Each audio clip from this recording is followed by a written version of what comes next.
A'udzubillahi minasyaitonirrajim. Bismillahirrahmanirrahim.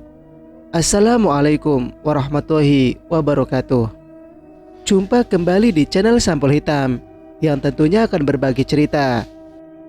Dan untuk kisah kali ini akan menceritakan sebuah kisah yang berjudul Bau Masakan di Tengah Hutan. Cerita ini ditulis oleh Eka Fitriani. Dan bagi teman-teman yang ingin membacanya secara langsung, teman-teman bisa langsung kunjungi link yang saya sudah siapkan, ada di deskripsi. Dan sebelumnya terima kasih buat Kak Eka Fitriani yang sudah mengizinkan saya menceritakan cerita ini kepada teman-teman. Dan tak usah berlama-lama, langsung saja kita ke ceritanya. Selamat mendengarkan. Parjo, lelaki bertubuh kurus. Dia baru saja datang di Tanah Minang. Rencananya dia akan bekerja di sana untuk merubah nasib menjadi lebih baik. Parjo diajak temannya yang lebih dulu merantau untuk bekerja di pabrik sawit. Namun Parjo, yang hanya tamatan sekolah dasar itu, tidak diterima di perusahaan temannya bekerja. Namun Parjo diterima di bagian lain, yaitu menjadi tukang panen buah sawit. Akan tetapi, Parjo yang saat itu belum tahu menahu tentang sawit, dia menolak. Walaupun pihak perusahaan menawarkan untuk mengajarinya terlebih dulu, Parjo yang bingung belum mendapatkan pekerjaan. Sementara istri dan anaknya sudah menaruh harap kepadanya di kampung halaman. Temannya mencarikan pekerjaan yang lain untuk Parjo. Kebetulan pada saat yang sama, Datuk Panjang juga sedang mencari orang untuk menjaga kebun miliknya. Tanpa pikir panjang, Parjo pun menerima pekerjaan dari Datuk. Melihat Parjo yang rajin, Datuk sangat menyayanginya. Parjo diberi upah setiap 1 bulan sekali. Segala kebutuhan pokok, seperti beras dan lainnya, sudah dicukupi oleh Datuk. Sudah lebih dari 2 tahun, lelaki bertubuh kurus itu bekerja. Dia pun meminta izin kepada Datuk Panjang untuk membawa istri beserta anaknya untuk menemaninya di kebun. Datuk pun mengizinkannya untuk pulang. Keesokan paginya, Parjo diantar oleh Datuk menuju terminal. Dengan hati berbunga-bunga, Parjo menaiki bus. Dia senang karena sebentar lagi akan bertemu orang yang sangat dirindukannya. Berhari-hari lamanya dia di perjalanan menuju kampung halaman. Badan terasa lemas karena kelelahan akibat perjalanan jauh melalui darat dan laut. Sesampainya di rumah, istrinya yang bernama Marsriah terkejut melihat kedatangan suaminya itu. "Kang Mas." "Iya dek." "Ini benar Kang Mas Parjo?" Sri melihat suaminya dari bawah hingga atas. Laki-laki yang dulu kurus, hitam, dan dekil, kini terlihat gagah dengan badan kekarnya. "Kang Mas." Sri berhambur memeluk Parjo dengan senyum bahagia. Parjo melepaskan pelukan istrinya. Dia mendekat ke arah anak yang berjalan sempoyongan. "Anak papa sudah besar." Parjo menciumi anaknya yang bertubuh gempal dan menggemaskan itu. Sri menyiapkan makanan untuk Parjo. Setelah selesai makan, dia menyuruh suaminya untuk beristirahat. Parjo pun menurutinya. Selepas asar, Parjo meminta izin untuk mengantarkan titipan uang dari temannya untuk orang tua temannya itu. Terlihat raut wajah Sri yang mulai gelisah. "Kang Mas, biar aku saja yang mengantar ke rumah Bude Karti. Kang Mas istirahat saja. Pasti Akang masih capek kan?" Dengan lembut, dia menarik lengan suaminya ke kamar. Sri menggendong anaknya yang masih balita, berjalan kaki untuk mengantarkan uang ke rumah Bude Karti. Sesampainya di sana, Sri disambut dengan wajah-wajah tidak suka. Tanpa basa-basi, dia langsung menyampaikan niat dan tujuannya datang ke sana. Semua orang berbisik membicarakan Sri. Dia mulai tidak nyaman dan langsung pamit pulang. Sesampainya di rumah, Sri menemui suaminya. Dia meminta untuk ikut dengannya. Parjo pun memberitahukan niat awal dia pulang adalah menjemput Sri dan Arman, anaknya. Terlihat wajah bahagia dari istrinya. Parjo mencoba menjelaskan pahit manisnya tinggal di kebun yang jauh dari perkampungan penduduk, agar istrinya itu tidak menyesal di kemudian hari. Akan tetapi Sri tidak mau mendengarkan penjelasan Parjo. Dia lebih memilih untuk membereskan bajunya dan baju anaknya untuk dimasukkan ke dalam tas. Parjo bermain dengan anak laki-lakinya yang tumbuh sehat itu. Rasanya tidak menyangka akan semudah itu membawa Sri ikut dengannya tanpa harus dibujuk terlebih dahulu. Singkat cerita, keesokan paginya saat mereka hendak berangkat, datanglah Bude Karti ke rumah mereka. "Loh, baru sampai kok mau berangkat lagi, Cuk?" "Iya, Bude. Ada apa, Bude? Tumben sekali datang ke sini. Ayo masuk, Bude." "Wis, di sini sajalah, Cuk." Karti mengurungkan niatnya untuk berbicara hal penting kepada Parjo. "Bude, aku tak pamit dulu, nggih." "Iya, hati-hati ya, Leh." Parjo mencium punggung tangan Karti dan mengucapkan salam. Karti merasa iba melihat Parjo. Sementara Parjo justru merasa heran melihat istrinya diam saja ketika tadi ada Karti. Bus antar pulau yang ditunggu telah tiba. Mereka naik ke dalam bus. Wajah Sri terlihat gembira. Ini adalah kali pertamanya bepergian jauh keluar kota. "Dek, kamu kenapa? Ada Bude kok diam saja tadi?" "Gak apa-apa, Mas. Aku sebel saja sama Bude Karti." "Loh, kenapa toh? Dia selalu ikut campur urusan orang." "Hush, jangan gitu sama orang tua." Iya. Aku udah gak sabar loh, Mas. Pengen cepet-cepet sampai di Padang." Parjo menoleh ke istrinya. "Iya, kapan-kapan kita ke sana ya, Dek." "Kok kapan-kapan, Thomas? Bukannya Kang Mas kerjanya di Padang?" Parjo menjelaskan dengan jelas jika dirinya bekerja dengan datuk panjang di Tanah Minang. Lokasinya bukan di kota Padang, namun di kota kecil yang masih wilayah Sumatera Barat. Sri yang tidak tahu hanya mengangguk-angguk saja. Namun saat suaminya itu menjelaskan jika dia bekerja di tengah kebun kelapa sawit, wajah Sri berubah masam. Di benaknya yang ada kini hanya sesal. Namun tidak ada pilihan lain saat ini. Dia teringat dengan ucapan warga di kampungnya yang akan menelanjangi dan mengaraknya keliling kampung. Sri bergidik ngeri membayangkan jika hal itu sampai terjadi menimpanya. Istri Parjo itu hanya ingin pergi dari kampung halamannya. Setelah menempuh jarak bermil-mil kilometer dan waktu berhari-hari, akhirnya mereka sampai di Sumatera Barat. Sebuah mobil jeep sudah menunggu.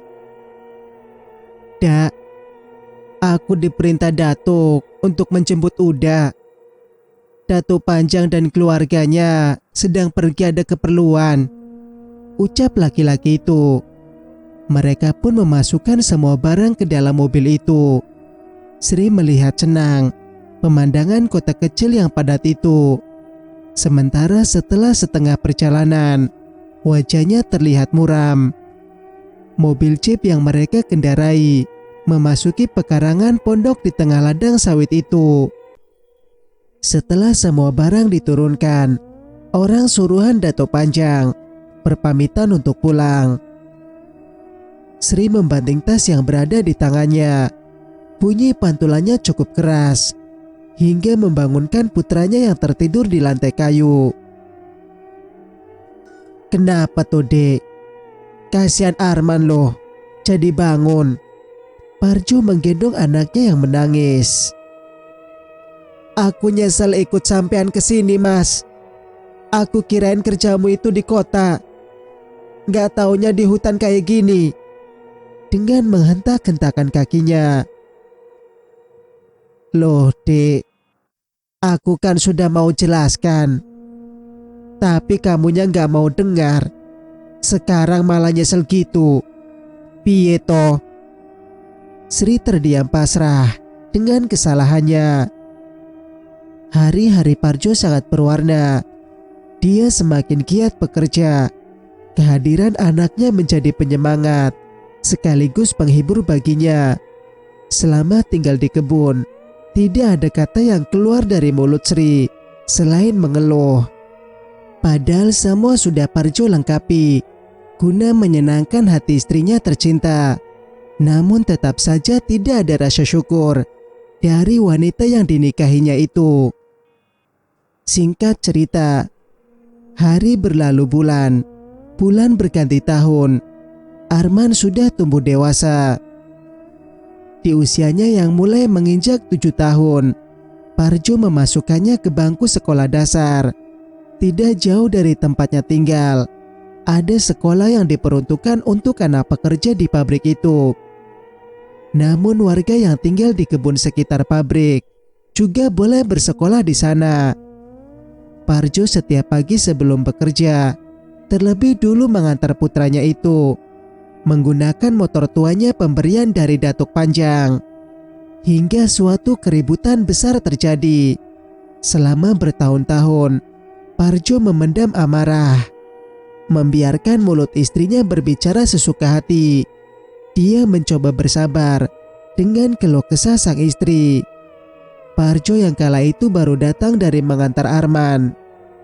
Mendapati Sri tengah bercumbu mesra di dapur pondoknya dengan seorang laki-laki yang tidak lain adalah pemilik kebun sebelah Datuk Panjang.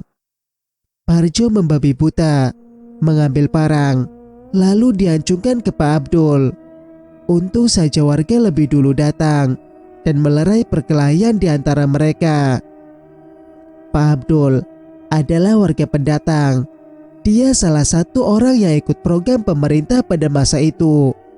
Dia memiliki banyak kebun dari pembagian trans yang diberikan dari negara. Pak Abdul termasuk orang juga yang disegani di kampungnya. Sehingga orang-orang yang memergokinya segan untuk memukuli atau menegurnya. Duda dengan anak satu itu tergoda oleh istri Parjo. Kebetulan Sri bekerja di kebun Pak Abdul sebagai buruh harian. Melihat Sri yang bekerja selalu menggunakan baju ketat dan terlihat lekuk tubuhnya, membuat nafsu Pak Abdul memuncak. Sebelumnya mereka sudah lama menjalin kasih terlarang. Namun entah ada angin apa, pagi-pagi sekali Abdul datang ke pondok Parjo. Di saat yang sama Parjo tidak berada di rumah. Pak Abdul menyusul Sri yang tengah bermasak di dapur. Karena hasrat menguasai mereka berdua, terjadilah hal yang tidak diduga itu. Setelah disidang oleh beberapa orang, Pak Abdul merasa malu dan pulang ke rumahnya di kota. Sementara Sri ditinggalkannya untuk menyelesaikan urusannya dengan suaminya Parjo. Parjo mencoba untuk memaafkan Sri, meskipun hatinya sakit.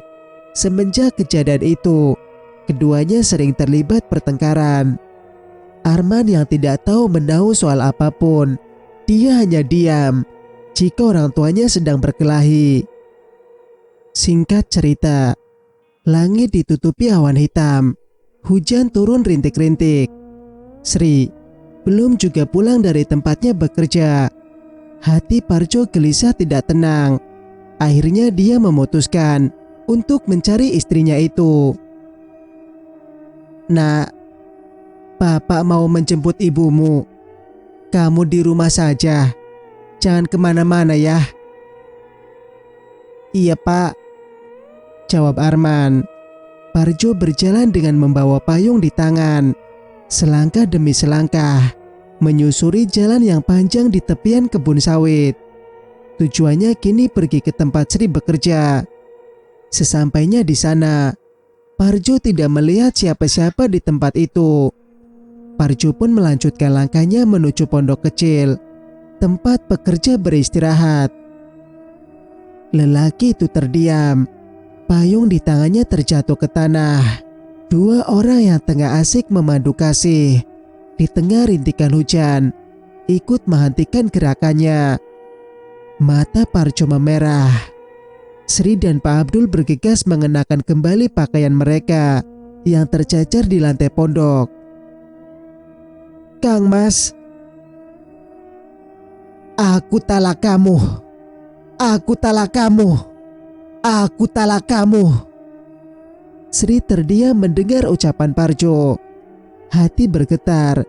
Dia menangis tersungkur di kaki Parjo, memohon ampun dan berharap Parjo memaafkannya. Nasi sudah terlanjur menjadi bubur. Hati Parjo sudah tertutup untuk Sri. Sudahlah Sri, masih ada aku. Kau akan bahagia denganku. Hartaku banyak, tidak akan habis dimakan 7 turunan, ucap Pak Abdul sombong. Parjo yang mendengar ucapan Pak Abdul, dalam hatinya berdoa agar Allah memberi orang sombong itu pelajaran. Sri berdiri dengan wajah sendu. Dasar sombong, sudah miskin belaga. Gak ada perempuan yang mau sama kamu Mas, selain aku. Kamu itu mandul. Mandul gak bisa punya anak. Suara Sri berteriak lantang. Parjo menghentikan langkahnya. Asal kamu tahu ya Mas, Arman itu bukan anakmu. Dia anak Kang Slamet. Hati Parjo seperti lepas dari tempatnya. Rasanya sakit yang teramat dalam. Parjo meneteskan air mata. Dia tidak menyangka jika selama ini anak yang amat sangat dia cintai, ternyata anak tetangganya sendiri yang berselingkuh dengan istrinya. Bukan Parjo tidak tahu tentang kedekatan mereka. Dia sudah sering mendengar kabar burung jika istrinya itu berselingkuh dengan Slamet tetangganya. Namun karena cintanya begitu dalam kepada Marsriah, dia menutup mata dan telinga, mengorbankan kehormatan dan harga dirinya sebagai laki-laki. Sri dan Pak Abdul pergi meninggalkan Parjo yang masih terdiam. Mereka menaiki mobil, melaju kencang menuju pondok Parjo. Sri masuk ke dalam rumah. Dia membawa baju serta anaknya. Ayo ikut ibu. Lengan kecil Arman ditariknya begitu saja. Kita mau kemana Bu? Sudah ikut saja, gak usah tanya-tanya. Tunggu bapak pulang dulu Bu. Bapak, dia bukan bapakmu. Di luar hujan semakin deras. Pak Abdul merasa keberatan jika Sri membawa serta anaknya itu. Dengan berat hati, Sri meninggalkan Arman begitu saja. Ibu, tunggu Bu. Arman berlari mengejar mobil jeep berwarna hitam yang melaju kencang di tengah derasnya hujan. Ibu, jangan tinggalkan aku. Sudahlah nak, ayo kita pulang. Bapak. Parjo menggendong putranya masuk ke dalam pondok. Sepanjang malam Parjo tidak bisa tidur. Dia melamun memikirkan ucapan Sri yang mengatakan jika dirinya mandul. Walau bagaimana juga, Parjo sangat menyayangi Arman seperti anak sendiri. Dipandanginya wajah Arman, dia tidak mirip siapapun di antara mereka berdua. Anak itu begitu tampan dengan wajah manis serta tubuhnya yang padat berisi. Keesokan paginya, Seperti biasa dia mengantarkan putranya berangkat sekolah.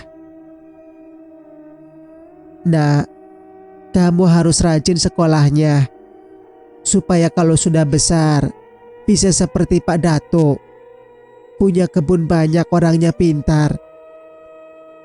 "Arman mau seperti bapak sajalah, biar bisa manen, terus dikasih uang banyak sama Pak Datuk." Tawa mereka terdengar riang sepanjang jalan. Tidak seperti biasa, Parjo akan selalu lebih awal menunggu Arman pulang sekolah. Namun kali ini, Arman yang menunggu bapaknya menjemput.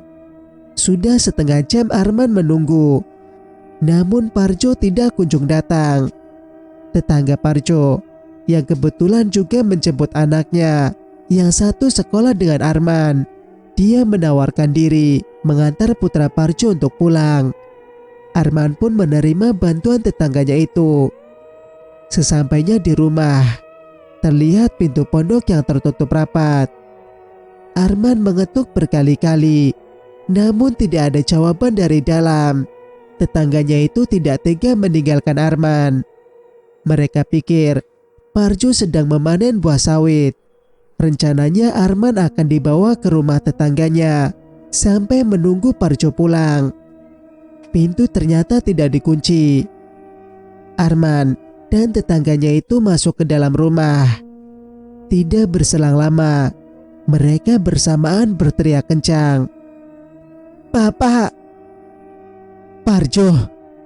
Laki-laki terikat tali tambang di atas pintu. Kakinya terayun-ayun menjuntai ke bawah, sementara matanya melotot ke atas, serta lidahnya menjulur keluar. Arman menangis sejadi-jadinya melihat keadaan bapaknya yang sudah tidak bernyawa itu. Para tetangganya yang berada di sekitar kebun berdatangan. Parjo lalu diturunkan dari jerat tali yang menggantungnya. Tertulis sepucuk surat di atas lantai dari Parjo. Dia berharap ada orang yang mau mengurus Arman. Parjo memberitahukan tabungannya yang diamanahkan kepada Datuk Panjang, dan rencananya uang itu akan digunakan untuk biaya pendidikan serta kehidupan sehari-hari Arman. Para tetangga menangis pilu melihat Parjo yang sudah terbujur kaku. Diperkirakan dia meninggal pagi hari setelah pulang dari mengantar Arman sekolah. Parjo dikenal baik oleh tetangga serta teman-temannya yang lain. Orangnya yang sopan dan mudah bergaul membuatnya banyak teman. Jika ada yang datang meminta bantuan, Parjo dengan senang hati menolongnya. Para warga terheran-heran karena tidak adanya Mas Riah. Warga segera mengurus jenazah Parjo dan segera memandikannya. Tidak lama Datuk Panjang pun datang setelah mendapat kabar berita kematian Parjo. Datuk menangis di samping jenazah Parjo yang tertutup kain. Tidak percaya dengan apa yang dilihat. Padahal baru kemarin Parjo memberikan tabungan yang disimpannya selama bertahun-tahun. Parjo meminta dibelikan kebun dari uang hasil kerja keras selama ini, dan sebagian diberikan untuk keperluan putranya. Biarpun hanya 1 hektar, yang penting bisa untuk membiayai pendidikan Arman, supaya bisa bersekolah setinggi-tingginya, ucap Parjo kepada Datuk Panjang. Di saat orang-orang tengah sibuk mengurus jenazah Parjo, Arman yang menangis tiada henti itu telah dibawa sekelebatan bayangan hitam. Anak itu dibawa menuju hutan larangan. Diletakkannya bocah kecil itu di tengah hutan. Arman yang ketakutan dia menangis sejadi-jadinya. "Bapak!" Tidak henti-hentinya Arman memanggil-manggil bapaknya. Mata Arman melihat ke sekitar hutan yang gelap dan dipenuhi pohon-pohon besar. Dadanya berdegup kencang. Air matanya tidak berhenti mengalir. Arman terus menangis sesungguhkan. "Arman anakku!" Suara Parjo tiba-tiba terdengar memanggil nama Arman. Bapak!" Arman mencari-cari sumber suara itu. Iya Arman, ini Bapak. Bapak di mana? Arman takut Pak. Jangan kau takut nak. Bapak selalu ada di sisimu. Bapak, jangan tinggalkan Arman Pak. Arman berjalan mencari-cari keberadaan bapaknya. Tenanglah anakku. Tenanglah. Jangan takut. Arman terdiam untuk beberapa saat. Bocah itu terduduk dengan memeluk kedua lututnya. Suara itu selalu muncul. Dia menuntun langkah Arman menuju gua yang berada di bawah pohon kulin. Arman merasa takut ketika melihat gua yang besar dan gelap. Suara itu seakan memberikan perintah kepada Arman untuk berdoa di depan mulut gua. Akan tetapi Arman menolak. Dengan lembut, suara itu terus membujuk Arman. Apa keinginanmu sekarang nak? Aku ingin Bapak. Dengan polosnya. Bapak ada di sini. Tidak. Bapak Arman sudah meninggal. Arman berlari menjauh dari tempat itu. Cerita pun bersambung. Jika kalian suka dengan ceritanya, jangan lupa untuk like, komen, dan subscribe channel ini agar bisa mendengarkan cerita-cerita berikutnya. Wassalamualaikum warahmatullahi wabarakatuh.